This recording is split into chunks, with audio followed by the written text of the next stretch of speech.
trabajó, digamos, justamente la problemática de la población negra en la ciudad, un tema poco estudiado todavía en México. Digamos, hay algunos trabajos que se han hecho para Veracruz, menos estudios hay para el caso de Guerrero, ¿no? Menos estudios, y verdaderamente encontró mucho material. Hay una tesis de doctorado que se realizó casi simultáneamente cuando Guillermo estaba trabajando la suya en la Universidad de Berkeley, fue en Los Ángeles, ¿no? En Los Ángeles, también sobre la población negra en el siglo XVII. Los dos trabajos son complementarios, se trabajaron con distintas fuentes. Él les puede explicar bien, él trabajó con archivos parroquiales y con archivos notariales, y yo creo que es un buen aporte y un tema muy interesante sobre qué pasaba en la ciudad de Puebla, una ciudad poliétnica, y en donde la presencia de la población de color fue muy importante, a pesar de que el día de hoy, en términos generales, se consideran de que en México no había negros, lo cual no es cierto. Digamos, está bien, uno habla de Yanga, pero Yanga es una pequeña partecita. En el estado de Guerrero hay mucha más población de color, en la Costa Grande. Bueno, en fin, yo le quisiera dejar la palabra, digamos, el doctor Guillermo Rodríguez en este momento es catedrático de la licenciatura en Relaciones Internacionales en la Facultad de Derecho de nuestra universidad, y ha seguido trabajando y ha tenido, digamos, estancias en la Universidad de Buenos Aires, en la Universidad Nacional de Colombia, y ahora se quiere ir a Perú, a la Pontificia. Es decir, está un poco viendo cómo trabajan las fuentes y las distintas perspectivas, donde hay más estudios de la tercera raíz que en el caso nuestro. En el Colegio de México ahí sí se ha estado trabajando, igual que en la UNAM un poco, pero todavía es mucho lo que falta. Bueno, yo le dejaría la palabra a Guillermo para que empiece. Para poder abordar el tema de ese lado afro de la Puebla de Los Ángeles, primero quiero hacer un antecedente que tiene que ver con la presencia africana en América. Habitualmente en Brasil, Colombia o en el Caribe estamos acostumbrados a ver una población o tenemos la idea de una población de origen africano. ¿Ok? Bueno, el origen de esta población está vinculado con la esclavitud y ahorita lo voy a explicar. La esclavitud, entendida como la condición en la cual un hombre está sujeto a la voluntad del otro, ha sido practicada desde el mundo antiguo hasta la actualidad. Pues podemos ver lo que sucede en Medio Oriente con algunas organizaciones fundamentalistas que someten a mujeres. No vayamos muy lejos, me parece que el año pasado o dos se dio el incidente de una mujer que estaba esclavizada en una lavandería en la Ciudad de México. Entonces, digo, todavía está presente. Todas las civilizaciones, con argumentos filosóficos, religiosos o jurídicos, han justificado la esclavitud. Algunos consideran que la esclavitud ayuda a otras civilizaciones inferiores a salir adelante. En este caso, la población africana, por su color de piel, supuestamente representaba el pecado, la única forma de ayudarlos era mediante la esclavitud. Ahora bien, el tema de la esclavitud africana, en el caso europeo hasta antes del siglo XV, la presencia africana o el africano era visto como una mercancía exótica. O sea, la gran mayoría de los esclavos eran blancos, provenientes de zonas eslavas principalmente. Ahora bien, cuando se da la circunnavegación del África por parte de los portugueses, la situación va a cambiar. No solamente productos del África, materias primas principalmente llegan al continente europeo, sino también llegarán hombres de color. Va a ser tanta la demanda de africanos que en dos ciudades, que va a ser Lisboa y Sevilla, se van a convertir en dos referentes importantes para la presencia africana en Europa. Cuando se dan los viajes de Colón, que a fin de cuentas deriva en el descubrimiento de América para los europeos, puesto que el continente ya existía, pues debemos de entender que los europeos trasladan todas sus instituciones a América. Lo primero que hacen es someter a los pueblos nativos o a la población nativa, la someten, las obligan a trabajar. Las circunstancias a las cuales fueron sometidas estas distintas poblaciones van a provocar una caída demográfica. Va a ser tanta la demanda que existía por mano de obra que los colonos ya en América le exigen o le piden a la corona un mayor número de trabajadores. ¿Quiénes pueden subsanar ese vacío de mano de obra? Bueno, los africanos que ya están en Europa. A estos africanos se les conocía como ladinos, es decir, ya no eran tan salvajes desde esa perspectiva, ya habían aprendido parte de la cultura europea y resultaban ser compañeros, ya sea sirvientes o compañeros de conquista. Ahorita voy a profundizar, esos eran los ladinos. Pero cuando la demanda supera el número de ladinos, es necesario traer bozales. ¿Quiénes eran los bozales? Los negros, extraídos directamente de África, que no tenían un contacto con la cultura europea y que llegaban a radicar en América. Es cierto, los primeros africanos de los cuales se van a tener registros, insisto, son sirvientes de los conquistadores, como Juan Cortés, lo veremos más adelante en una imagen sobre un códice que acompaña al conquistador, y Juan Garrido, que era un conquistador que inclusive va a ser el responsable de sembrar trigo en México y que inclusive tendrá propiedades en la zona de Coyoacán. ¿Cómo llegaron estos africanos? Normalmente se tiende a pensar que eran los europeos, ¿no? Llegaban los europeos al continente africano, capturaban y se iban. Esto no era cierto. Entre los mismos pueblos africanos o entre las mismas naciones de africanos se capturaban. Obviamente necesitaban africanos para sus sacrificios y otros preferían vender estos esclavos o intercambiarlos por mercancías europeas. Los llevaban a las costas, ahí esperaban un barco europeo. El barco europeo llegaba mercancías, venía el intercambio, revisaban al africano si era apto para ser adquirido o no, es decir, lo revisaban que tuviera dentadura completa, que no tuviera alguna malformación, que no estuviera tullido. Revisaban también incluso el grosor del vello facial como para saber qué edad podría tener, ¿no? De igual forma, cuenta Fernando Ortiz, uno de los promotores de los estudios afrocubanos, que los mismos médicos de los barcos europeos llegaban a saborear el sudor de los esclavos o de los futuros esclavos para determinar si tenían alguna enfermedad. Bueno, así era como se planteaba. Después de ser revisados, los marcaban, les ponían aceite de palma, ya fuera en los brazos o en los pechos, para identificarlos, los colocaban en los barcos e iniciaba el traslado. No era un traslado sencillo, puesto que los africanos se resistían desde el primer momento. También las inclemencias del tiempo eran algunos de los obstáculos que se podían presentar en estos trayectos. Ya cuando arribaban a los barcos, había puertos de entrada. Estos puertos de entrada eran utilizados, insisto, para exhibir la mercancía. Hay quienes cuentan, bueno, los lavaban, los llegaban inclusive a retocar un poco de pintura para que los vieran pues bien, ¿no? Pues obviamente eran exhibidos en plataformas para que el futuro comprador pudiera decidir por cuál se podía ir. Hubieron en puertos como en ciudades mercados de esclavos. En esta imagen, o en esta lámina, les muestro una imagen de lo que fue la película Amistad. Si la han podido ver, bueno, si no se las recomiendo, ahí habla un poco del mercado que hay en La Habana. En el caso novohispano, la Ciudad de México, Puebla y la misma Valladolid, en este caso hoy Morelia, eran los tres mercados más importantes, al menos en la Nueva España. Independiente si resistieron o no resistieron, si abrazaron o no la cultura europea, hay que dejar en claro que los africanos han dejado su legado hasta el día de hoy. Pues simplemente podemos ver desde la música, el baile y la religión, ¿sí?, para poder apreciar ese legado. Ahí les muestro dos imágenes. Del lado izquierdo están algunos de los castigos a los cuales sometían a los africanos y obviamente a sus descendientes, y del lado derecho encontramos una pintura muy representativa. Este es de Argentina, se remonta con el dirigente Juan Manuel de Rosas, que asistía todos los domingos a lo que hoy es Plaza de Mayo a admirar un poco los tambores. ¿Qué eran los tambores? Era el punto de reunión donde acudían los africanos, ¿no?, a expresar expresar su cultura. Ahora bien, en el caso de México, a finales del año pasado ya se dio un logro. La comunidad afromexicana ha sido reconocida oficialmente. Lamentablemente sigue habiendo infortunios para esta población. Simplemente les voy a mencionar dos casos. Ahí en imagen está Wilner Metellus, el que tiene el micrófono. Wilner Metellus, haitiano, naturalizado mexicano, a comienzos del siglo XXI hizo un viaje a Canadá. A su regreso, en el aeropuerto Benito Juárez, pasa por el control migratorio, se identifica con su pasaporte mexicano y sorpresa. El agente migratorio dice que en México pues no puede haber negros, ¿no? O un negro no puede ser mexicano.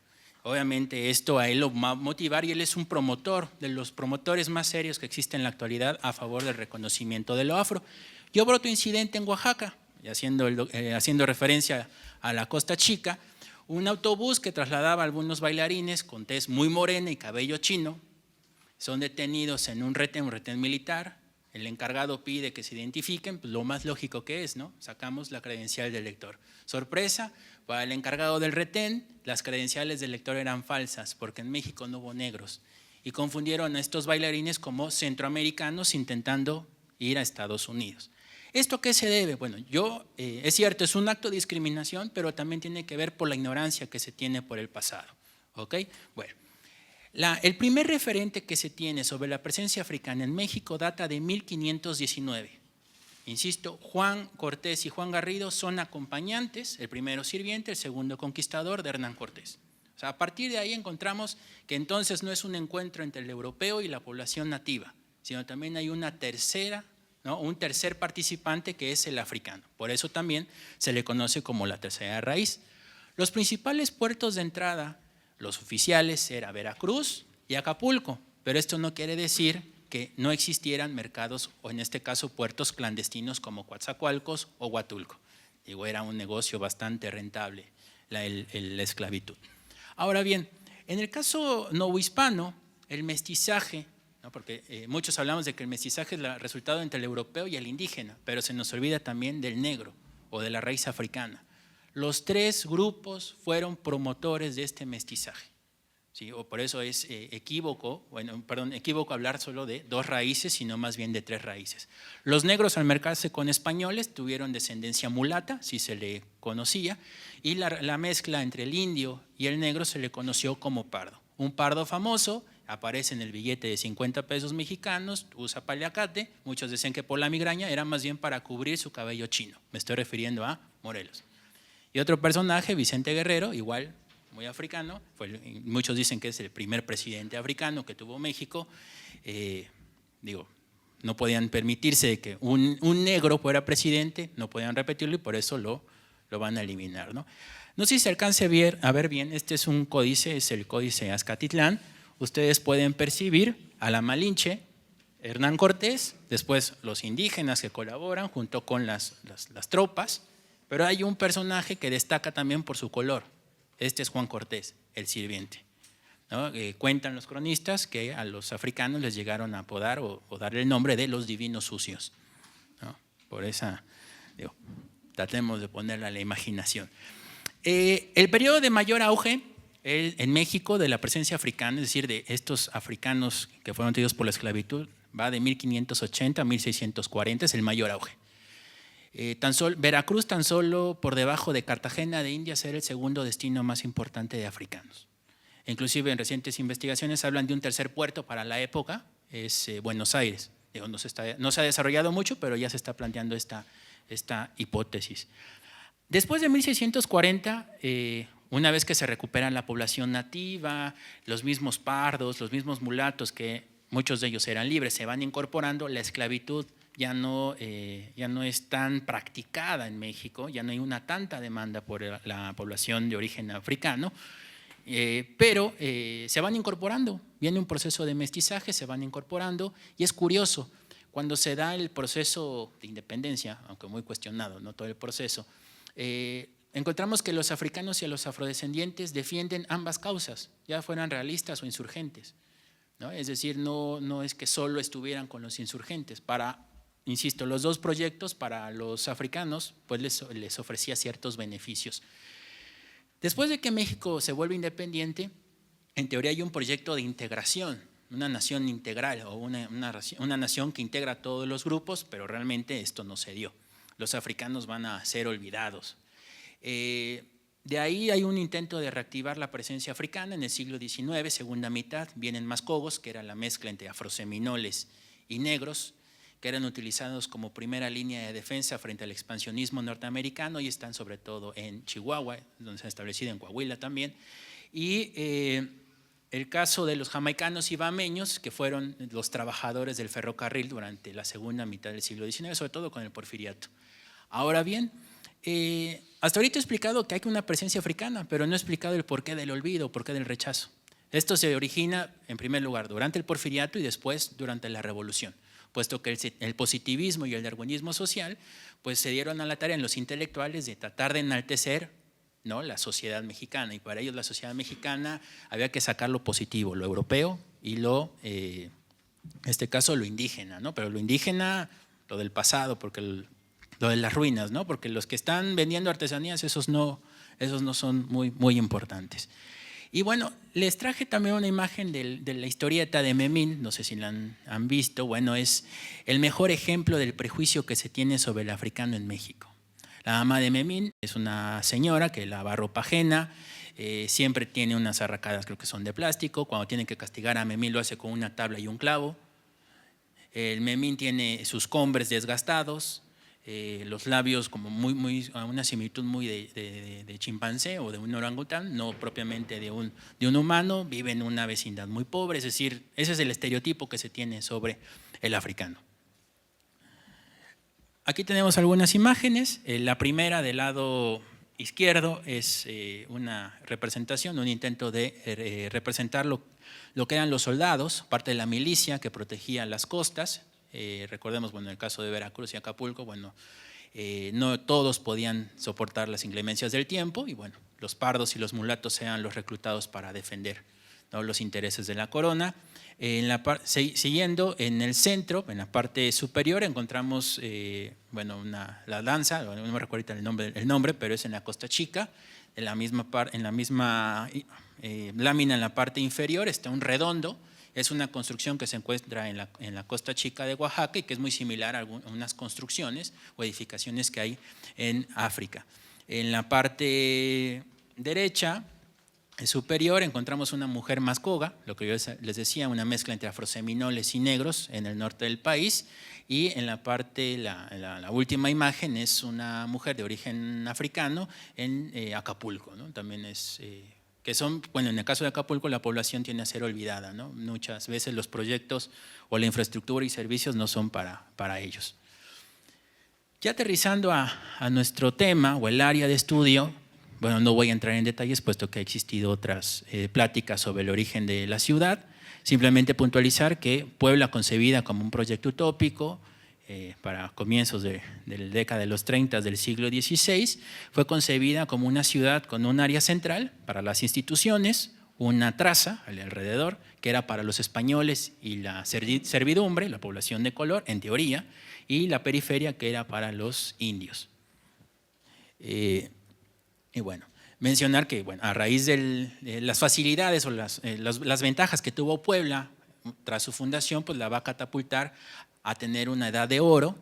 Va a llegar a competirle muy de cerca a la Ciudad de México, la sede de los poderes virreinales, va a ser sede del obispado de Tlaxcala, pero obviamente toda esa bonanza va a tener una crisis, ¿no? Esa crisis de la que cuentan los cronistas, los historiadores, es hacia finales del siglo XVII. Y en todo esto, ¿qué papel tienen los africanos?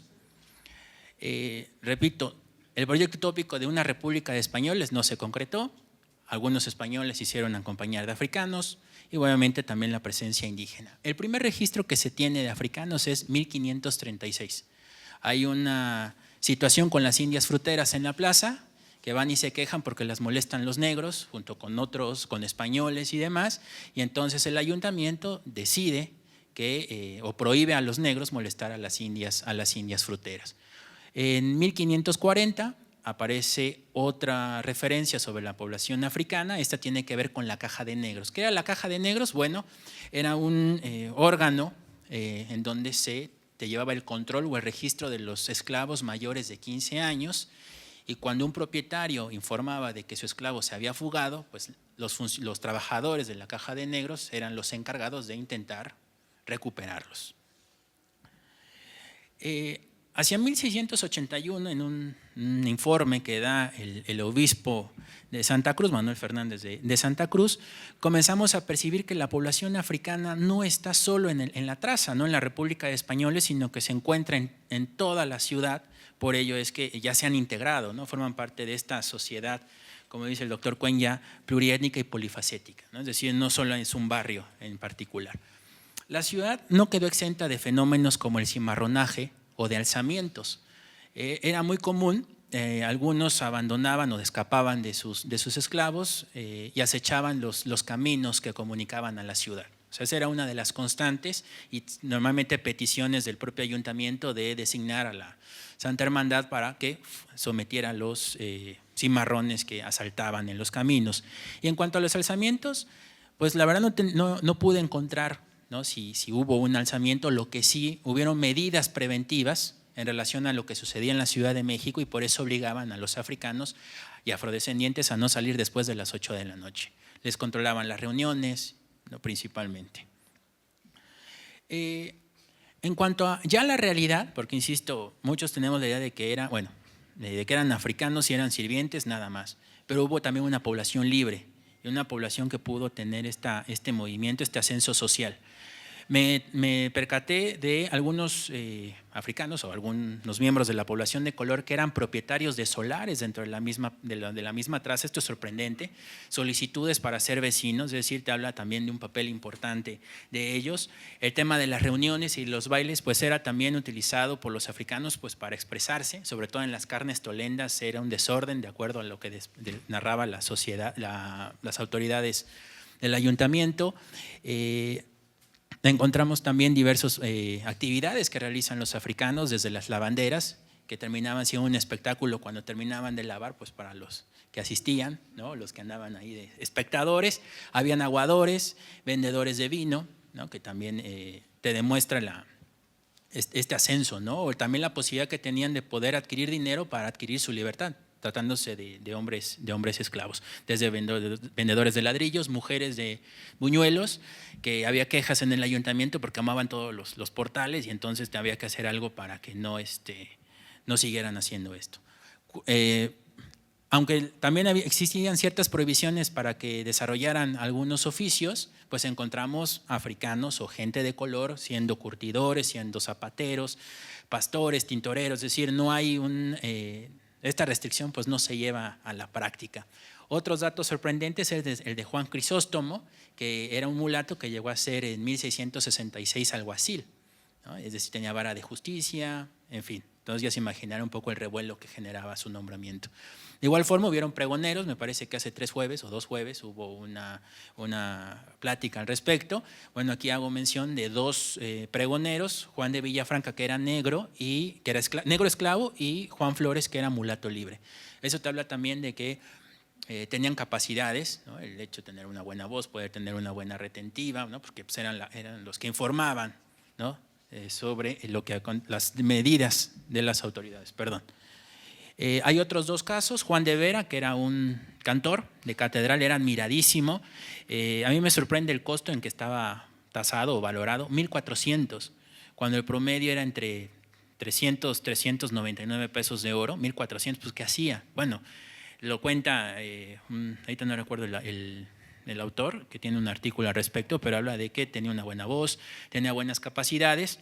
Nunca pude llegar a ser maestro de capilla por una sencilla razón: se llevaba los instrumentos, nunca los entregaba a tiempo, o cuando tenía una labor que hacer, pues nunca llegaba a tiempo. Entonces creo que eso lo demeritaba mucho para ser responsable. Y finalmente una mujer, Gregoria Estefanía, que se va a encargar de la limpieza de la Ciudad de México. Es sorprendente porque la mujer fue la mejor pagada para la época, llegó a tener indios como subordinados. Te habla también de la capacidad que ella tuvo para poder ganar el concurso, ¿no?, la licitación por parte del ayuntamiento de hacerse cargo de la basura, que no era como hoy, ¿no? Lo único que hacía era recoger la basura y tirarla al río, pero en aquella época eso era concebido como la limpieza, ¿no?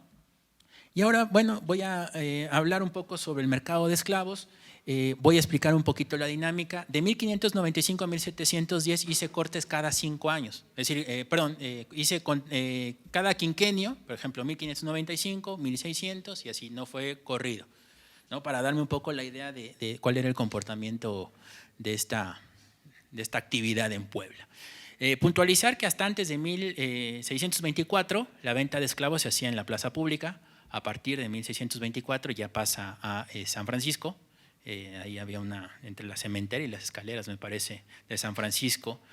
La medida fue porque, según esto, como llegaban enfermos o como llegaban a molestar a las indias fruteras, por eso mejor en San Francisco. Vean ustedes esta gráfica, te refleja un poco la evolución. Yo les había dicho 1680, 1640, el periodo de mayor auge. Bueno, Puebla lo ve reflejado. A partir de 1640 las cosas inminentemente cambian. ¿Esto a qué se debe? Bueno, en primer lugar, Portugal, que era la abastecedora de africanos, se independiza de España en 1640 y lógico, ¿no? España, molesta o un poco sentida por haber perdido a Portugal, buscó otras alternativas para suministrarse de esclavos, pero no tuvo mucho éxito, y ahorita vamos a ver qué más sucede. Era lógico en cuanto a las preferencias, se solicitaban o se comercializaban más hombres que mujeres, pues por las condiciones en las cuales eran empleados los africanos. Las mujeres por lo general eran utilizadas para labores domésticas, ¿no? Mientras que a los hombres, bueno, les tocaba ser cargadores, trabajar en los obrajes, en fin. Hay tres tipos de esclavo, bueno, es lo que yo he percibido. El negro, lógicamente el más demandado, después la mezcla, ¿no?, del negro con el blanco, que es la del mulato, y finalmente la del pardo. Sin especificar, no figura tanto, bueno, no tiene tantos números. En cuanto al origen, en cuanto al tipo de esclavo, yo ya les hablaba del ladino, del bozal. Bueno, aquí hay otra clasificación, que es la del negro criollo. Normalmente tenemos que decir que el criollo era el español, ¿no? Español criollo y español peninsular. Bueno, también en la clasificación o el término criollo era adjudicado para los mismos negros, cuyos padres, bueno, podrían haber venido de África, pero nacían ya en territorio americano. Sobre todo negros criollos de Puebla, es lo que yo más percibí en el mercado de esclavos. Aquí ven ustedes, este es el comportamiento. Los negros traídos directamente de África vienen a un aumento, pero en 1640 cae, insisto, es por la independencia de Portugal. Hay un intento por reactivar el ingreso de africanos a partir de 1665, pero realmente no tiene ya el mismo peso o la misma importancia que años atrás. Este es el comportamiento de los criollos. Aquí está un poco más, varía un poco más, pero vemos que son más constantes que los mismos africanos o los esclavos bozales. Aquí, bueno, no se alcanza a ver muy bien, pues, no sé, pero los negros angolas fueron los más comercializados, después los negros congos y los negros criollos de Puebla. Sí, son los tres orígenes más comercializados o más demandados en la ciudad de Puebla. Aquí lo que yo les decía, 1400 Juan de Vera, aquí era el comportamiento entre 20 y 29 años y entre 300 y 400 pesos de oro común era el valor más repetitivo de los africanos. No todos podían tener acceso, eso todavía falta, digo, esto es un acercamiento de 4 años, pero todavía hay que seguir investigando. En cuanto a la demografía, ya casi estoy por finalizar, yo analicé, en teoría, quería yo analizar bautismos, defunciones y matrimonios. Lamentablemente los subregistros que encontré en las defunciones no me permite hacer un análisis. De igual forma, matrimonios en donde profundizo más es en los bautizos. Hay 5 parroquias para la época. Descarté, solamente me basé en el Sagrario, La Cruz, Analco y San José. Las otras las descarté por lo complejo, porque San Marcos y San Sebastián se fusionan en 1809, después cuando se separan, créanme, es un caos cómo se encuentran los libros. Por obvias razones, el Sagrario Metropolitano acumulaba más de 2/3 partes de la población, entonces vamos a ver una mayor concentración de la población africana. Ven ustedes, este es el comportamiento, el crecimiento poblacional de la ciudad de Puebla en términos generales. Ven ustedes, va este crecimiento sostenido, ¿sí? Y que eminentemente hacia los últimos 10 años del siglo viene en crisis. Esa es, insisto, la población en su conjunto. ¿Qué pasa con la población de color? Ahí te la pongo. Aquí están los porcentajes que obtuve de bautismos de la población de color. Ven ustedes, casi el 80% está en el Sagrario, de ahí sigue San José y después, así, pasando el río, pues una concentración muy baja, ¿no? Es cierto, insisto, son cortes cada 5 años. Aquí está. Si ustedes ven este vacío son subregistros, por lo tanto yo no puedo iniciar el análisis de bautismos entre 1595 y 1710. Aquí el análisis inicia en 1655 y ahí igual se mantiene o se replica un poco el comportamiento, va un crecimiento y hacia finales del siglo XVII comenzamos a percibir una crisis. Diría el doctor Agustín, el índice de masculinidad es, en una sociedad de antiguo régimen, hay más niños que niñas. Por cada 100 niñas hay 105 niños, pues la naturaleza compensaba, ¿no?, la esperanza de vida de los niños. Obviamente los negros son uno de los grupos más importantes, seguido por los mulatos y los pardos. Hay otras clasificaciones, si quieren eso se los puedo proyectar al final, pero estos son los 3 grupos más importantes. Repito, los negros, los mulatos y los pardos. De estos 3, los grandes promotores del mestizaje van a ser los mulatos. Los mulatos son más proclives a vincularse con otros grupos. En cuanto a la población, lógicamente, por los registros, al menos aquí sí hay un cambio en relación al mercado de esclavos, hay una mayor población libre que esclava. Es decir, hay que profundizar más, insisto, es un acercamiento, pero bueno, ahí está para seguir adelante. Vean ustedes el comportamiento de la población libre. La población libre poco a poco llega a ganarle espacio o a superar a la población de origen esclavo. ¿Sí? Voy a continuar. En su tesis doctoral, el doctor Aranda trabajó la ilegitimidad. Él hablaba de que los españoles eran más propensos a la ilegitimidad. Bueno, aquí yo intenté centrarme en lo que era la población negra. Es cierto, los bautizos son resultado de relaciones apadrinadas o reconocidas por la cruz, es decir, son legítimos. Muy pocos son ilegítimos y mucho menos expuestos. ¿Quién podría abandonar a un esclavo, ¿no?, en potencia? Pero digo, eso no he podido profundizar, más adelante espero hacerlo. En cuanto a los matrimonios, y esto es lo interesante, y esto podría explicar un poco del por qué, era lo que platicábamos hace rato el doctor Cuenya y yo, bueno, ¿qué pasó con esos africanos, no? Es decir, si era un centro importante, un destino importante, ¿qué pasó? Pues sigue siendo la teoría del mestizaje la más fuerte, ¿no? Hay que seguir adelante para confirmarla o refutarla. Casi el 90% de los matrimonios eran endogámicos, es decir, español con español, indio con india, negro con negra, mulato con mulata. Casi el 90%, ahí tienen ustedes, 87.80% de las relaciones eran endogámicas. Ahora bien, ¿cuáles eran las preferencias de algunos de los grupos? No sé si se alcanza a ver, pero por ejemplo el indio, lógicamente el primer lugar era la india y la mestiza. Después el español tenía a la española y a la mestiza. El negro estaba con la negra en primer lugar, la mulata y la india. ¿Sí? El mulato prefería a la mulata, a la mestiza, a las indias, bueno, aquí tengo un error de dedo. Pardos, que eran la mezcla entre el negro con el indio, preferían a las pardas y a las mestizas. Es decir, en un primer lugar están las mujeres de su mismo grupo, de su mismo origen, y en un segundo lugar están las indias o las mestizas. Y bueno, tratando de explicar por qué era el negro negra o el negro mulata o los mulatos negros, que eran a fin de cuentas son el alto porcentaje, pues considero que tienen que ver en primer lugar garantizar la descendencia. Digo, si ya invertí en 2 esclavos, bueno, tratar de que sea redituable esta compra, y al mismo tiempo garantizar la cautividad, porque si un esclavo se vinculaba con una india, pues lógico, el producto era libre, no era esclavo.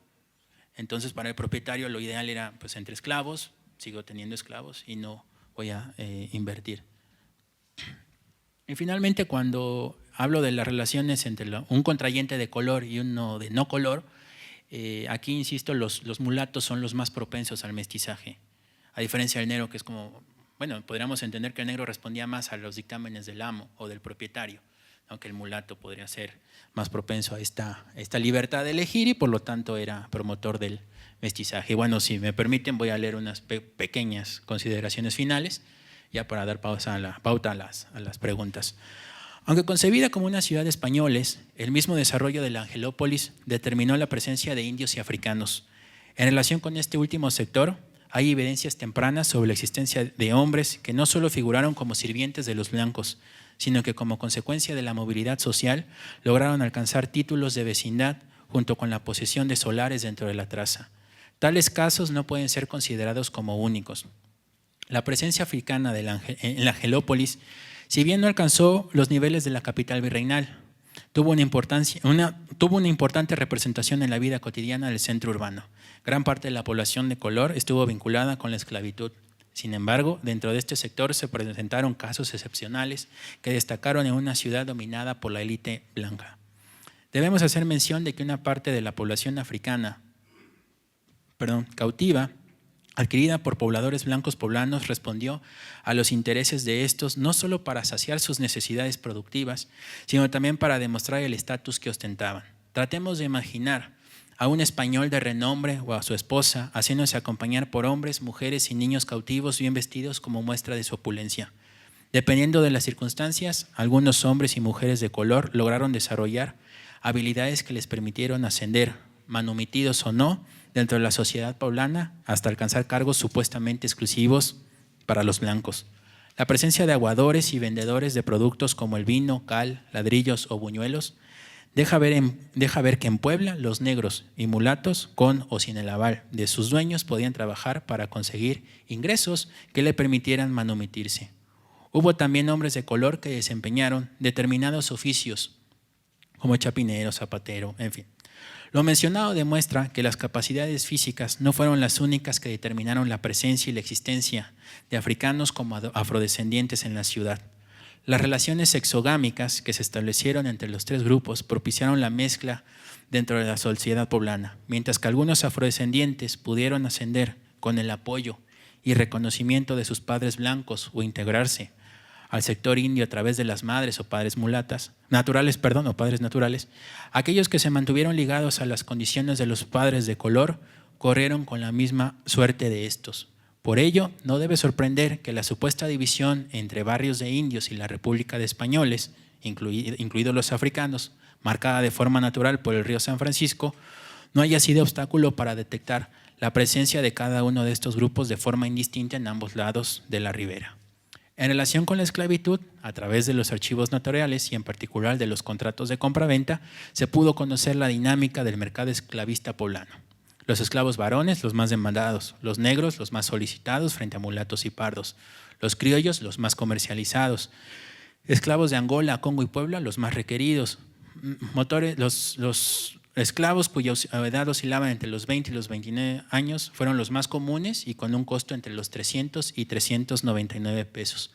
Dentro de la población de color destaca la gran cantidad de negros que representaron más de la mitad de la misma, seguidos por los mulatos y pardos. Con relación a su condición, el análisis ilustra que los parvulitos de color libres superaron en número a los nacidos cautivos, mientras que en términos generales los bebés de color, producto de uniones avaladas por la cruz, superaron a los ilegítimos, resultado de las relaciones naturales. En este sentido, se debe aclarar que los negros fueron más proclives al matrimonio que los mulatos. Seguramente esta situación respondía, tratándose de esclavos, a los designios de los propietarios de promover relaciones endogámicas. De igual forma, la existencia de lagunas significativas para el caso de defunciones impide que se pueda presentar un análisis sobre las mismas para la población de color. Aunque los registros matrimoniales tuvieran una situación similar, los datos obtenidos permiten conocer lo siguiente. Las uniones negro-negra y mulato-mulata fueron mayoritarias. Las relaciones entre negros y mulatos, aunque no endogámicos, son ilustrativas en cuanto al vínculo que existió entre los diversos grupos que conformaron la población de color. Ahora bien, los mulatos se relacionaron más con otros grupos étnicos y por tanto deben ser considerados como promotores del mestizaje. A pesar de que aún falta mucho por conocer sobre la tercera raíz en la Puebla de Los Ángeles, lo descrito en estas líneas permite observar que su existencia fue significativa dentro de la ciudad, no solo como fuerza de trabajo esclava, sino que además logró incorporarse con resistencias incluidas en la sociedad angelopolitana. De este modo, resulta necesario reconocer la importancia de la tercera raíz en la ciudad de Puebla para que solo así se pueda hablar del lado afro de la Puebla de Los Ángeles. Muchas gracias. Yo creo que el tema es de por sí muy interesante y da para muchas dudas, preguntas, interrogantes, como por ejemplo saber si pudo calcular para el siglo XVII, en la época o hacia finales del XVII, cuál sería la cantidad de población de color sobre una población total de aproximadamente 100.000 habitantes que tenía la ciudad de Puebla para finales, la última década del siglo XVII. Es decir, esa sería una de las tantas preguntas que de alguna manera estarían presentes a partir de lo expuesto por el doctor Guillermo Rodríguez. Entonces, yo le dejaría la palabra a ustedes para saber cuáles son las dudas, cuáles son las preguntas, los interrogantes que les pueden haber surgido. La que acabó con el Imperio Azteca en el 1519 o 1521, ¿no? ¿Es verdad o es un mito? Francisco de Guía, al que usted se refiere, no venía con Cortés, sino venía con Pánfilo de Narváez. Cuando Cortés se adelanta y se incorpora a las tropas de Pánfilo de Narváez, ahí venía Francisco de Guía. Y es cierto, quizá no lo mencioné, pero el hecho de haber traído la viruela y haber diezmado a la población tenochca, pues también va a ser uno de los argumentos que van a utilizar los intelectuales para borrar o para minimizar la presencia africana, no como lo negativo, pero sí, efectivamente, Francisco de Guía es uno de los que también formaba parte del séquito de Cortés. Buenas tardes. Primero, muy interesante la conferencia. En varias conferencias y en varias clases del periodo colonial y virreinal, usualmente se subraya la carencia de documentos, de fuentes para estudiar el tema de la negritud, y con lo que nos topamos es que en realidad lo que hace falta es ganas de rascarle. Mi pregunta es, ¿va a haber alguna cofradía específica para los negros en la ciudad de Puebla?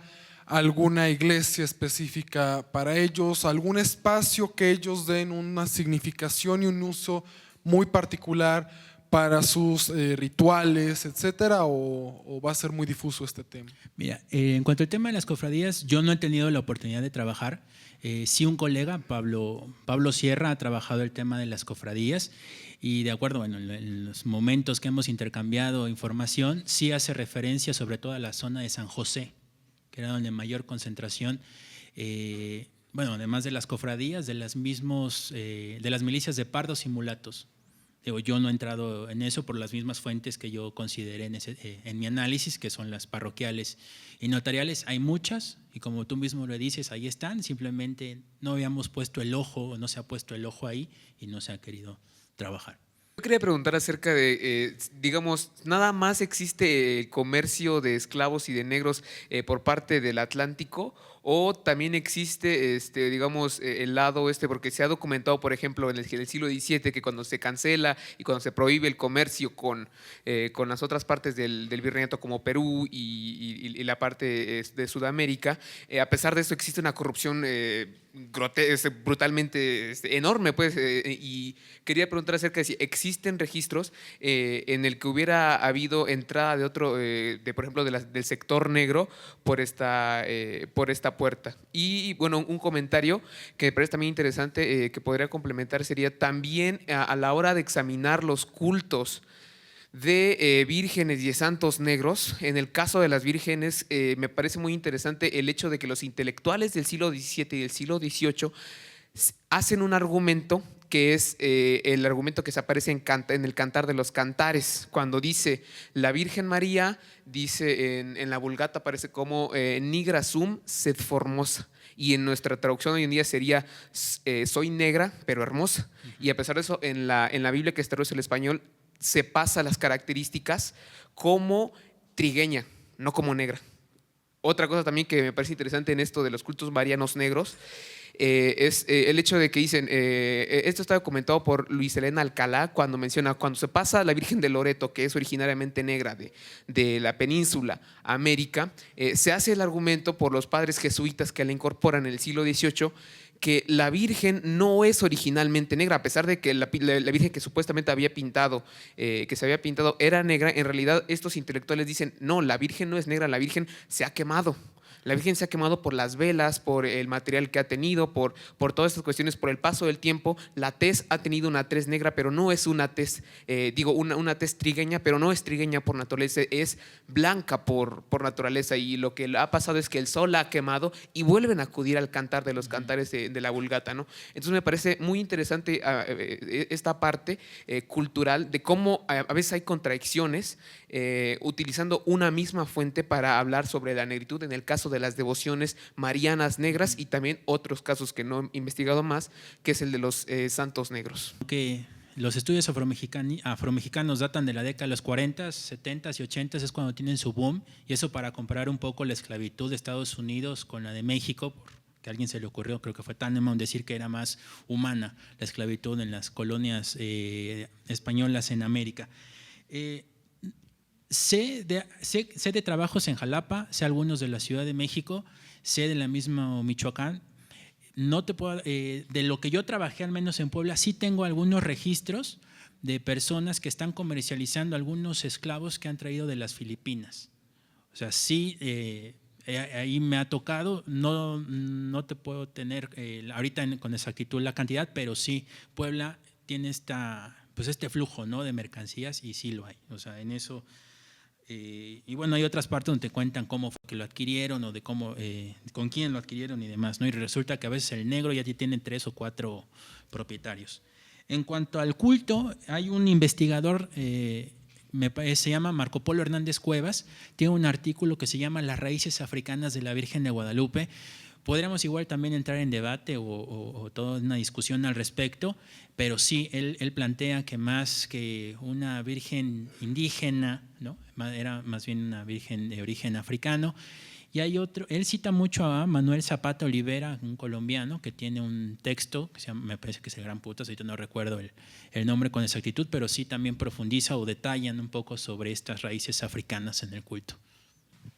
Hola, buenas tardes. Muchas felicidades por hablar de este tema que generalmente no se hace público. Y quería saber si ellos, las personas de color, están contempladas en las leyes de Indias y qué pasa después de la independencia con estas personas. Cuando México obtiene la independencia, en teoría hay todo un proyecto de integración, un proyecto de nación íntegro, ¿no? Es decir, donde los africanos ya no son africanos, sino que ahora son ciudadanos americanos. Me parece que a partir de 1822 en los registros parroquiales desaparece decir español, indio, pardo y demás. El problema es que en los mismos proyectos políticos los africanos no fueron tomados en cuenta. El único proyecto donde podríamos decir sí está representado el africano es Vicente Guerrero. Llega a ser presidente en 1829. Estuvo unos cuantos meses, después de que deja la presidencia y se retira a lo que hoy es el estado de Guerrero, está muy preocupado por todos estos conflictos que están sucediendo en la Ciudad de México. Él intenta como volver al orden, y ¿cuál es su recompensa? Bueno, lo detienen y lo fusilan. O sea, ahí muchos consideran que ahí se acaba esa presencia, porque hay que reconocer que Guerrero lo que hizo, retomando un poco a Guadalupe Victoria, fue abolir la esclavitud. Y recordemos que por declarar abolida la esclavitud, el conflicto en Texas, en el 35-36, que lo que hicieron los colonos norteamericanos en Texas fue al menos 7 años no la apliques, coincide justamente, ¿no?, en el proceso de independencia, y lo único que consiguió fue la libertad de vientre. De ahí, ya para siglo, bueno, con Maximiliano hay un intento por reactivar la esclavitud. Fracasó el proyecto de Maximiliano.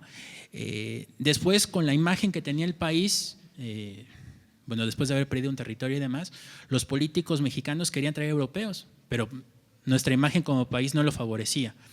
Entonces, pues a los políticos mexicanos no les quedó otra que traer del Caribe. Y pues ellos no querían, o sea, aunque sabían que había raíces africanas, las consideraban negativas, ¿no?, como Francisco de Guía, o porque supuestamente se dedicaban al robo, porque eran borrachos, es decir, infinidad de vicios, todo lo negativo era lo africano. Entonces había que ver hacia Europa, hacia lo blanco.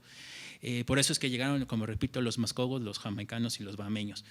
Cuando se da el porfiriato y después la revolución, por recordar todo el discurso que se crea, ¿no?, de que la revolución se hizo por el campesino igual indígena, ¿no? El africano queda olvidado. Basta leer La raza cósmica de Vasconcelos para detectar un poco los vicios, ¿no?, que le atañen a los africanos. Es decir, la segunda mitad del siglo XIX se pretende o se da la tarea de borrar al africano. El africano no vino, ¿no? Y si vino, simplemente lo que trajo fueron enfermedades y cosas negativas, y eso no le puede favorecer a un pueblo como el de nosotros que quiere salir adelante. Es curioso, los estudios afromexicanistas surgen en el 40, de la par de la revolución, ¿no? Hay un interés por conocer todo lo que hay en México. Manuel Gamio es el encargado, pero no tiene tiempo y le encarga al veracruzano Aguirre Beltrán hacer el estudio. Y la obra, el mismo Aguirre Beltrán lo dice, pasó desapercibida en el mundo académico. en el 40. Tuvo que esperar una serie de acontecimientos en el exterior para que la gente, bueno, algunos en el mundo académico se empezara a interesar, pero no se va a detonar sino hasta los últimos finales del siglo pasado, principios de cuando la UNAM y propio Conaculta intentan como retomar el tema y otra vez, ¿no? Acuérdense, ¿no? Que hay africanos más atrás, ¿no? Pero sí es parte del discurso. Podría checar el texto de Afroméxico de Ben Vincent, Ben Vincent y Bobby Baum, está editado por Fondo de Cultura, le puede servir, y también el de Alan Knight, ¿no? Tiene un texto sobre revolución y racismo.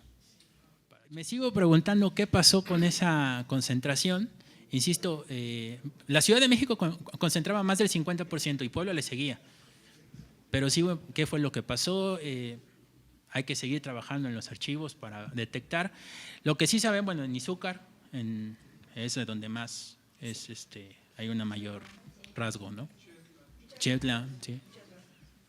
Bueno, primero felicitarte por tu excelente trabajo de doctoral y segundo preguntarte, dijiste que la venta de esclavos más fuerte era Puebla, bueno, México por supuesto, Puebla y Valladolid, ¿no? Todos los negros que iban a Izúcar, exactamente, que ahora lo nombraste, a los ingenios de azúcar o a los que estaban en Veracruz, ¿también eran vendidos acá? O sea, de aquí se los llevaban para allá y si se puede saber más o menos en estas cajas de negros, más o menos cuánto entró, porque sí, los ingenios de ahí lo reportan. El de Raboso está reportando 300 piezas de esclavos, como les llamaban, ¿no? Un buen. Y también no se ven así como racialmente, no llegas a Izúcar y dices, bueno, como la costa chica de Guerrero que los ves, ¿no?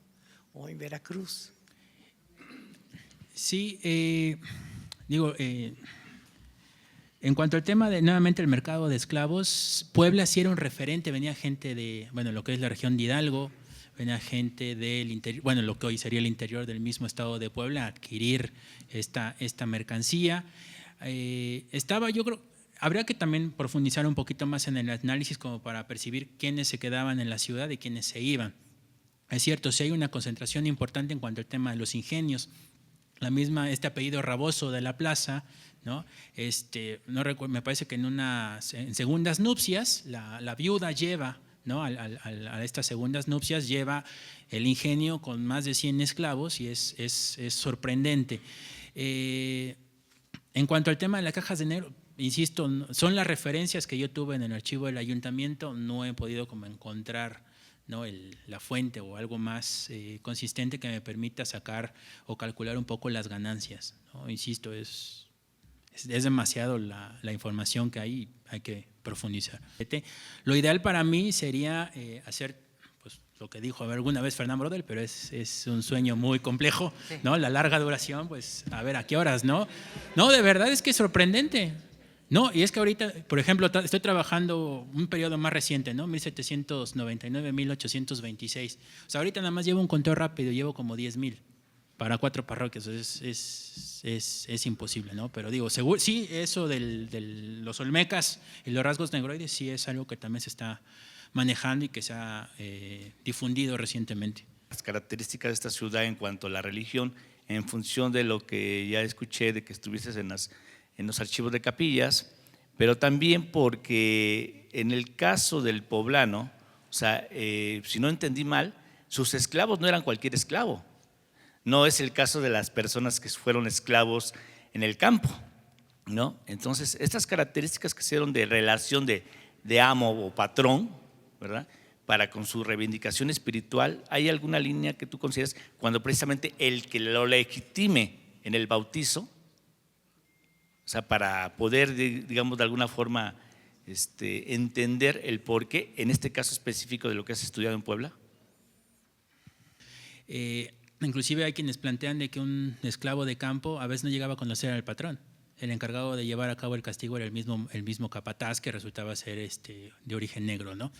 En cuanto a la legitimidad, es cierto, habría que, eso sí no he trabajado, por los tiempos, sí sería muy bueno analizar el tema de los padrinos, ¿no? Como para poder ver un poco más esta reivindicación.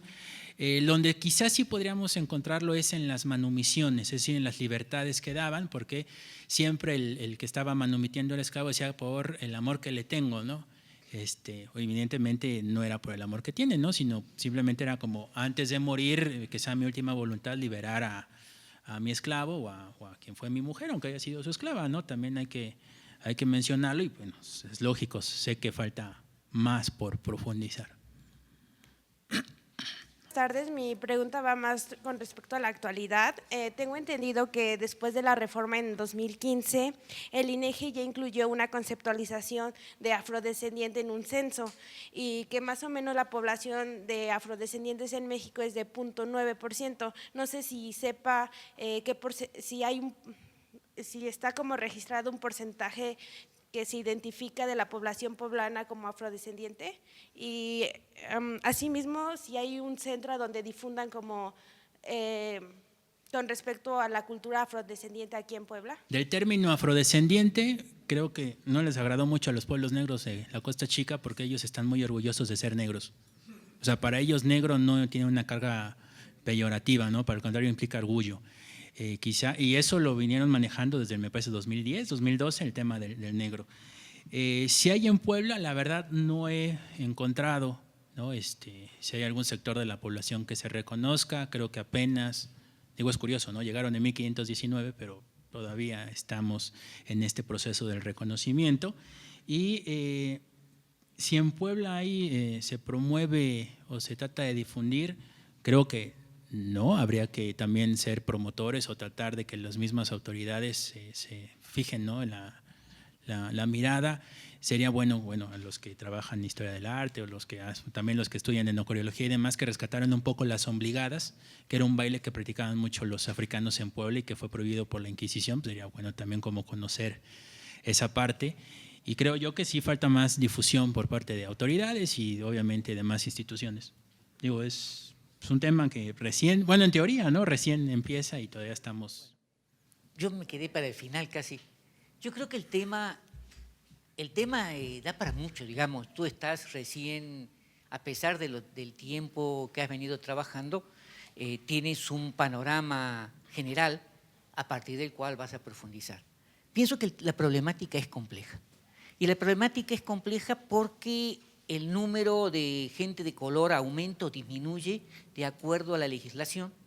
Eso lo encontró muy bien el doctor Tomás Calvo para el caso de Guadalajara, en donde estaba asombrado de la cantidad de negros que encontraba para el siglo XVII y de golpe los negros le disminuyen notoriamente en el XVIII y no se explicaba por qué.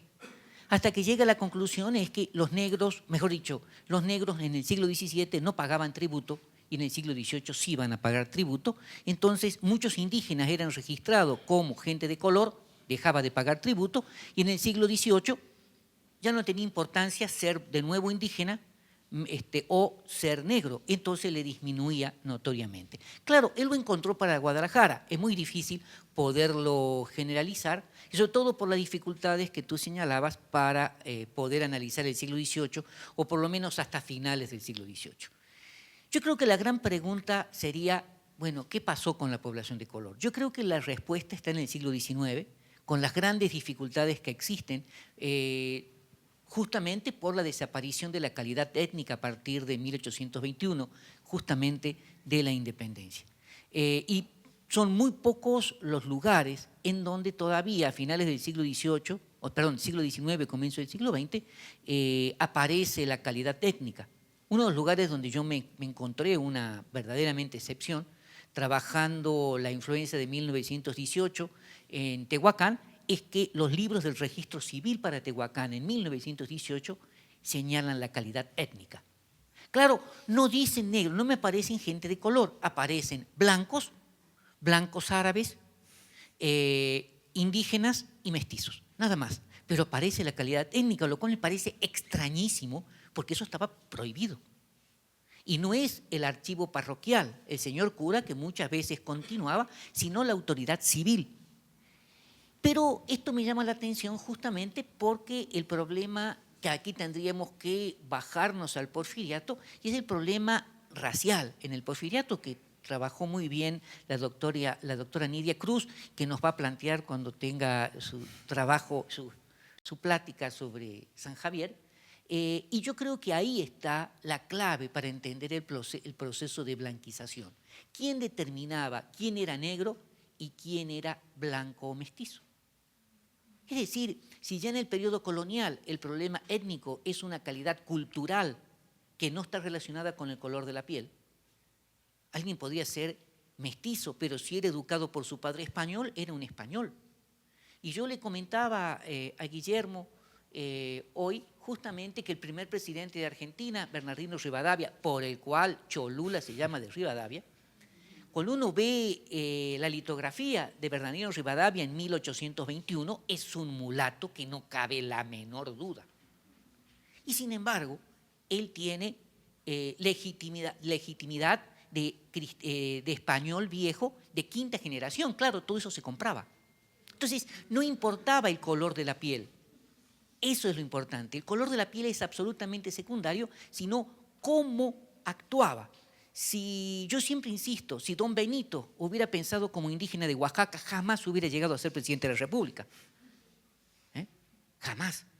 Y el proceso de afrancesamiento de don Porfirio le permite justamente alejarse de ese origen oscuro oaxaqueño que en otros casos hubiera estado muy orgulloso cuando era joven. A don Benito no le hubieran permitido jamás llegar a la presidencia de la República pensando como un indígena del altiplano oaxaqueño, pero piensa como europeo y actúa como europeo.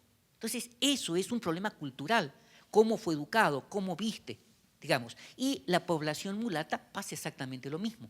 Algunos seguirán siendo orgullosos, digamos, a partir de los cimarrones, digamos, tanto en Guerrero como en las costas de Veracruz, en donde es una población que se siente cómodo porque es inmune a las enfermedades que atacaban a los blancos, que atacaban a los indígenas o a los mestizos, y que me refiero que es a las enfermedades tropicales, es decir, al vómito prieto, a la fiebre amarilla, que habían convivido durante tantas generaciones con los mosquitos que se habían convertido en inmunes. Claro, eso se va a saber ya en los últimos años, que cualquier persona con una gota de sangre negra es inmune a muchas enfermedades. Pero por eso es justamente que el indígena no puede adaptarse a los trabajos de las plantaciones, mientras que el negro sí. El negro es mucho más resistente a un ritmo de trabajo que la población indígena, porque la población indígena tiene otro ritmo de trabajo diferente. Entonces, el negro tiene más tendencia a una actividad urbana y las plantaciones que el indígena más a las haciendas, digamos, a otro tipo de trabajo. Entonces, es una problemática compleja. Es una problemática compleja que de golpe los archivos y la documentación desaparece, y el problema de rastrear es una problemática muy compleja, muy complicada. Tú trabajaste básicamente la notaría número 4, si yo mal no recuerdo. No, las 6. O las 6, donde están asentadas la mayor parte de la compraventa de esclavos, pero son varias las notarías que hay que rastrear en Puebla. Es una ciudad muy grande y un trabajo para un solo investigador sí es complicado, y mucho más trabajando los archivos parroquiales. Bueno, no sé si hay más preguntas. En esos años vino la peste. ¿Cuántos quedaron de negros, cuántos quedaron de blancos? Obviamente habría que hacer alguna proyección, pero obviamente ya implicaría un método. Pero podrías hablar de unos 5.000 gentes de color en la ciudad. Más o menos. Es decir, un 5% más o menos. Sí. Digamos, para finales del 17, ¿no? Sí. Porque la población disminuye en el siglo XVIII, digamos, desde comienzo del XVIII hasta mediados disminuye en un 50% de la población de la ciudad, por diversos factores. Y después se mantiene en el siglo XIX, vuelve a bajar la población hasta 1840, que es el momento más bajo, y a partir de ahí empieza la recuperación. Pero entonces, por eso es tan importante trabajar el siglo XVII, porque fue el siglo de oro de la ciudad, el siglo de mayor esplendor y de mayor cantidad de población, ¿no? Entonces, yo les agradezco mucho la participación de todos ustedes. Hoy el número ha sido muy importante y los esperamos el 12 de mayo a la misma hora. Gracias.